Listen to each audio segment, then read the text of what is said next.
আলহামদুলিল্লাহ আলহামদুলিল্লাহ, মাওলানা মামুনুল হক সাহেব জামিন পেয়েছে, শুকরিয়া আলহামদুলিল্লাহ।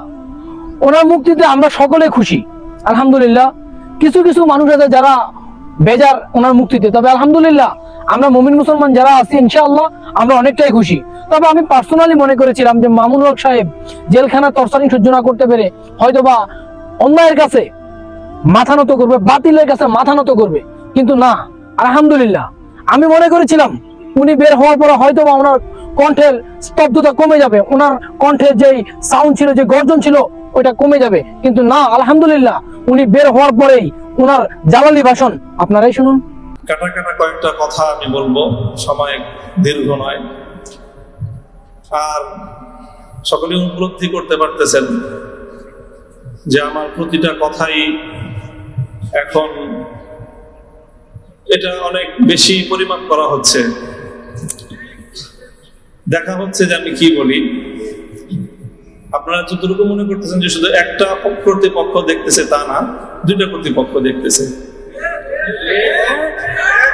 এবং একটা কর্তৃপক্ষ আরেকটা কর্তৃপক্ষ থেকে অনেক বেশি প্রবল। একটা জমিনের কর্তৃপক্ষ আর একটা আসমানের কর্তৃপক্ষ। আমি আপনাদের কাছে দোয়া চাই, জমিনের এই কর্তৃপক্ষের প্রভাব থেকে আসমানের কর্তৃপক্ষের প্রভাবটা আমার উপর বেশি থাকে।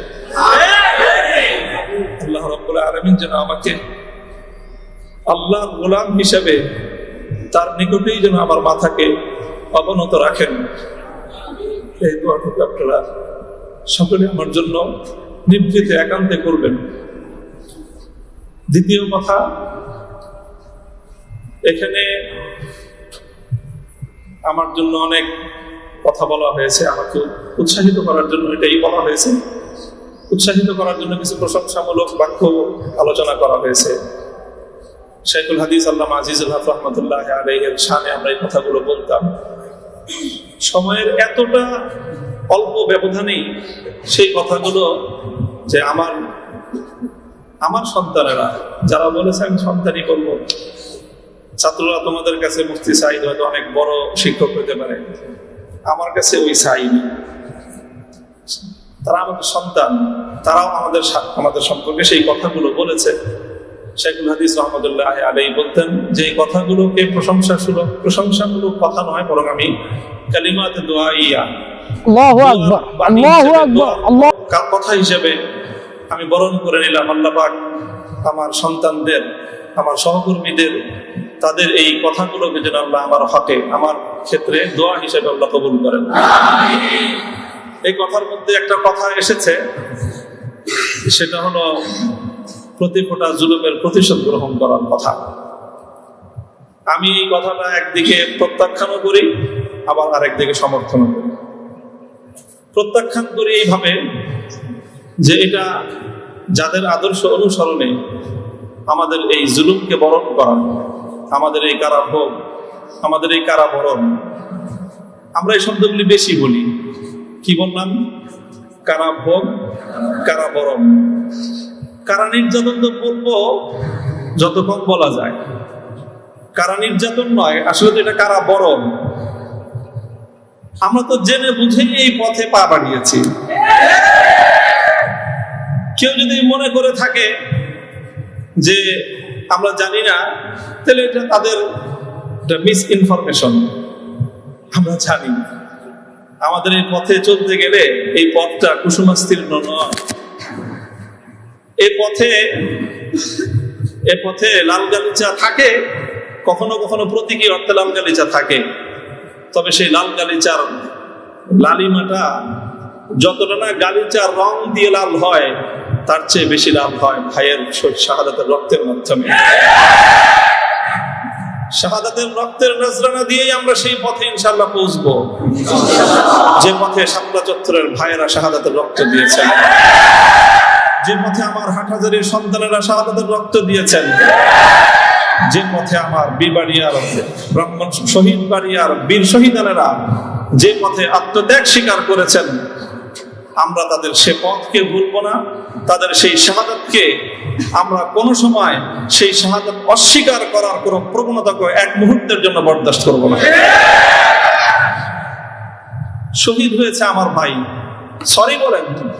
বাংলা না বলতে চান দুঃখিত, দুঃখিত যদি বলতে না চান আপনাদের প্রিয় ভাষা ইংলিশেই বলেন, তবে কি বলেন? সরি বলেন। সে রক্তকে অস্বীকার করার চেষ্টা করবেন না। শাহাদাতের শহীদের রক্তের সঙ্গে গাদ্দারি করার মতো সেই বেঈমান কওমি মাদ্রাসায় জন্ম হয়েছে। কাজেই যে কথা বলতেছিলাম, যেটা কারা বরণ আমাদের, কারা নির্যাতন তো অনেক পরের কথা। আল্লাহ পাক রব্বুল আলামিন কারা এই কষ্ট থেকে আমাদের সকলকে হেফাজত করেন। প্রতিশোধের যে কথাটা, সেটা আমরা তো পয়গম্বর আলাইহিস সালামের অনুসারী। নবী ইউসুফ আলাইহিস সালামের সেই বাণী, লা তাসরিবা আলাইকুমুল ইয়াউম, গতকালকে আমি বলেছি, আজও বলছি, আমরা কোনো প্রতিশোধ গ্রহণ করি নাই, করতে চাই না। করার প্রবণতা কখনো যদি আমাদের মন থেকে উদ্গত হয়, সেটা হলো ইন্নামা যালিকা মিন্নি ওয়া মিনাশ শাইতান। শয়তানের প্ররোচনায় কখনো হয়তো আমরা ব্যক্তিগত আক্রোশে প্রতিশোধের কথা বলে থাকতে পারি, কিন্তু আমরা প্রতিশোধ পরায়ণ নই, এটা মূল কথা। এই হিসাবে আমি প্রতিশোধের এই শব্দকে প্রত্যাখ্যান করলাম। তবে অন্য আরেক অর্থে আমি প্রতিশোধের এই শব্দকে সমর্থন করছি। শুধু সমর্থন নয়, বরং আমি আমার পুনর্ব্যক্ত করছি যে আমরা প্রতিশোধ নিব। আমাদের সেই প্রতিশোধ হবে সেই প্রতিশোধ, যেই প্রতিশোধ হিজরতের আগ পর্যন্ত 12 বছরের জুলুম এবং নির্যাতনের প্রতিশোধ মক্কা বিজয়ের মাধ্যমে আল্লাহ নবী গ্রহণ করেছিলেন। আল্লাহ নবী মক্কা বিজয়ের পরে সেই সকল অপরাধীদেরকে ক্ষমা করার মধ্য দিয়ে, সেই জমিনে আল্লাহর দ্বীনের ঝান্ডা সমুন্নত করার মধ্য দিয়ে মধুর প্রতিশোধ নিয়েছিলেন।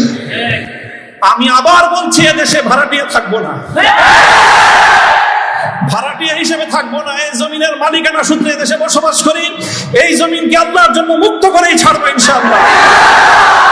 আল্লাহর দ্বীনের বিজয়, সেটাই হবে আমাদের পরম প্রতিশোধ।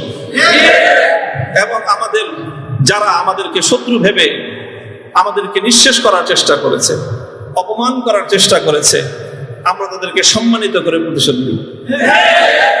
আমরা তাদেরকে আদর্শের সোনালী পথে বরণ করে নেওয়ার মধ্য দিয়েই আমরা ইনশাআল্লাহ আমাদের আদর্শের বিজয়ের প্রতিশোধ গ্রহণ করব। আল্লাহ রাব্বুল আলামিন আমাদেরকে সে তৌফিক দান করুন। আলহামদুলিল্লাহ।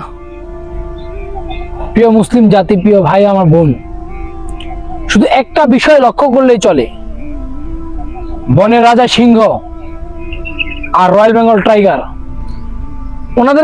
ওদেরকে যতই খাঁচার ভিতরে বন্দি করা হোক না কেন, একবার যদি মুক্তি পায়, তাহলে তারা তাদের গর্জন দিয়ে বনের যত পশু পাখি আছে সকলকে জানান দেয়, আমি বের হয়েছি। সিংহ যেরকম গর্জন দেয় সকল বনের যত পশু পাখি আছে সকলকে, যে আমি রাজা, আমি বের হয়েছি, আমার দখলে এখন আছে। রয়্যাল বেঙ্গল টাইগার যেরকম গর্জন দিয়ে ওঠে, সে কখনো বাতিলের সামনে মাথা নত করে না, সে গর্জন দিয়ে জানান দেয়। সকল বাতিল আতঙ্কে থাকে। মামুনুল হক সাহেব ঠিক তেমনি রয়্যাল বেঙ্গল টাইগার, ওনার মুক্তির পরে সকল বাতিল কেঁপে উঠেছে। ওনার মুক্তির পরে উনি এটাই জানান দিয়েছে তার এই জ্বালানি ভাষণ দিয়ে, যে আমি আছি, আমি থাকবো, যতক্ষণ এই দেহ প্রাণ আছে, যতক্ষণ এই নাকের নিঃশ্বাস আছে, ততক্ষণ পর্যন্ত বাতিলের কাছে মাথা নত করবো না। এটাই সেটার প্রমাণ। সবাই দোয়া করবেন শাইখের জন্য, আল্লাহ পাক যেন শাইখকে উত্তম মওকা দান করে, এবং কি উনি অসুস্থ, ওনাকে যেন আল্লাহ পাক শেফা কাফের আজরা দান করে। সকলে দোয়া করবেন ইনশাআল্লাহ।